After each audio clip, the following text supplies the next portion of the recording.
in any communal living situation like Strata, which you all live in, there's a whole lot of different issues that come up when you're sharing assets and resources. And one of the key things that people have a really bugbear about is parking.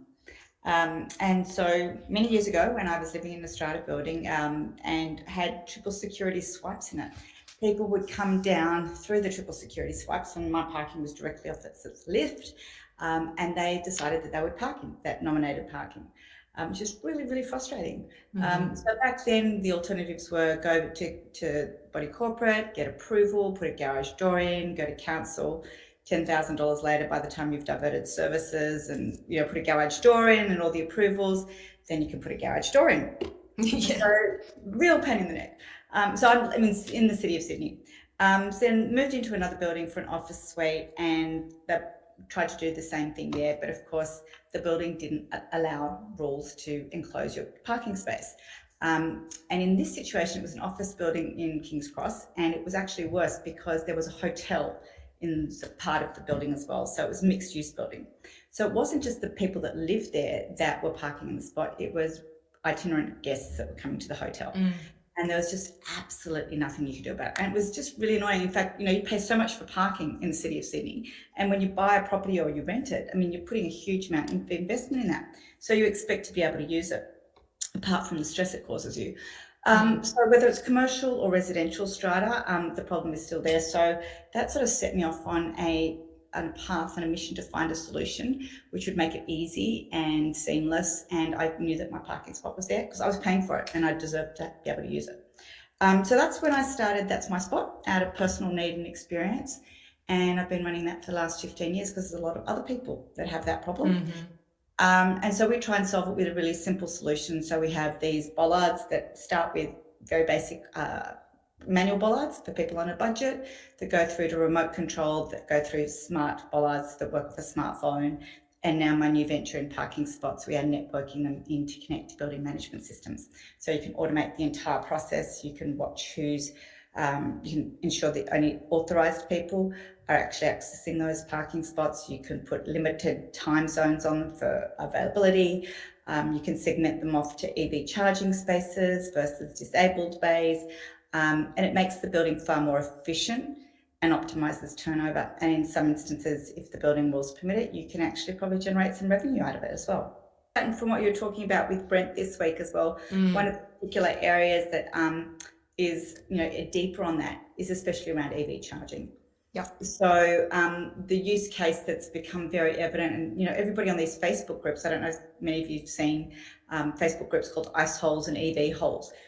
And what this is when you've got designated EV charging bays, when you have people in a petrol or a diesel vehicle, which is properly known as an internal combustion engine, so ICE vehicle, they can't find any parking, so they'll go and park in that spot.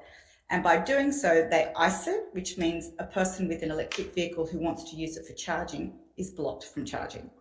So that's become a big phenomenon, and there are Facebook groups that rant about it, and it's pretty much not fair. It's sort of, again, another use of parking in a way that's not by authorised people for the purposes it should. And so, again, frustration, challenges, policing that, like building managers are trying to police parking. I interviewed about 80 building facilities managers in large strata buildings, about 80 of them, and they on average spend about 12 to 15% of their time in their day job chasing and following up parking problems. I believe it. And that's a big expense, right? If you could reduce the cost of, they could be doing a whole lot of other things. Building managers and facilities managers do a whole lot of other things. So that wasted time, if you can automate that process and put something in to stop the pain point happening rather than having someone chase afterwards, and the stress around it as well. We're living together in a communal environment. So you actually really want to prevent that. It saves them a huge amount of time and the stress, and the whole building flows a lot more seamlessly. My role as President of Parking Australia as well, we work very closely with the EV Council, and you would have seen that there's a lot of fines being implemented now for parking in EV charging bays.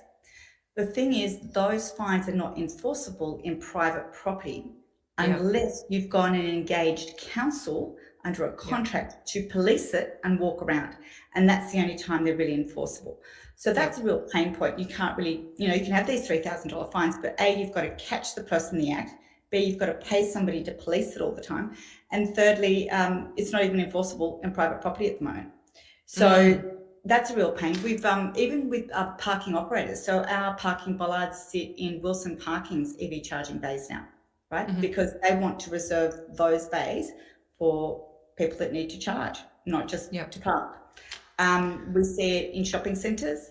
We see it in residential strata as well. But the fine issue is a big one. It's very hard to actually Yeah. enforce a penalty or an infringement notice on private property like that. There's a whole lot of different ways, and Brent touched on these, whether there's communal EV charging bays, whether people have their own individual ones. So much depends on load management, so much depends on CapEx that you need to do, especially for existing buildings, which need Mhm. retrofitting. So, strata residents have enough levies at the moment as is. It doesn't make sense to always go the biggest capex right now, or does it make sense to do it incrementally and see what the usage is and the turnaround? And optimizing those existing EV charging stations, because you don't charge your car all the time. I've had an EV since 2017, and I charge mine probably once or twice a week overnight. So it's not, you don't need to be charging it all the time. So there's enough room for everyone to share resources, right? So I think that that's a way for getting people acclimatized to EV adoption, especially because there is a lot of debate in Strata as to whether people want to spend the money, whether they want electric vehicles in their building. But if you Mm. don't, then you're going to be left behind. Statistics in the US at the moment are about between 80 and 90% of EV charging is done mostly in the home. Mhm. So Brent's point as to adding capital, the capital value, it is important for people when they're buying a property to know that they can plug in their vehicle, just the same way you want to know if the toilet flushes or there's electricity, right? We work with a lot of holiday apartments. I can talk about. We supply the Circle on Cavill, and we have been for a number of years up on the Gold Coast. They use it for holiday apartments, for example. Actually, Mm. that's another point. And look, depending on what your strata residences think about Airbnbs, to allow people to be able to access parking that's attached to an apartment that may be Airbnb'd or Yes. Airbnbable. That's another use case there. Holiday apartments, office suites, a lot of office suites, in terms Mm. of now with flexible working hours and making sure that everybody can have a turn of the parking spot that they on different days. So rostering that is really important. Mhm. So it's both sharing visitor parking bays and ensuring that your own parking spot is secure. So you can, with your own phone, it's like a remote control fob, but you use Yep. your phone as a remote control fob. And then if you want to share it with family and friends, you can enable sharing access so they can use it with their phone. You don't even have to be there with your phone. We have been doing this for 15 years now, just solving the problem. And I think what we find is when you stop and listen to people's needs, then you get the next iteration, which is why we've built the next product. So, I mean, for example, we've done a lot with the Meriton. A lot of their residential apartment suites, their visitor parking bays are always a challenge. And they're often in mixed commercial use buildings, right? So they've got shopping centres attached as well.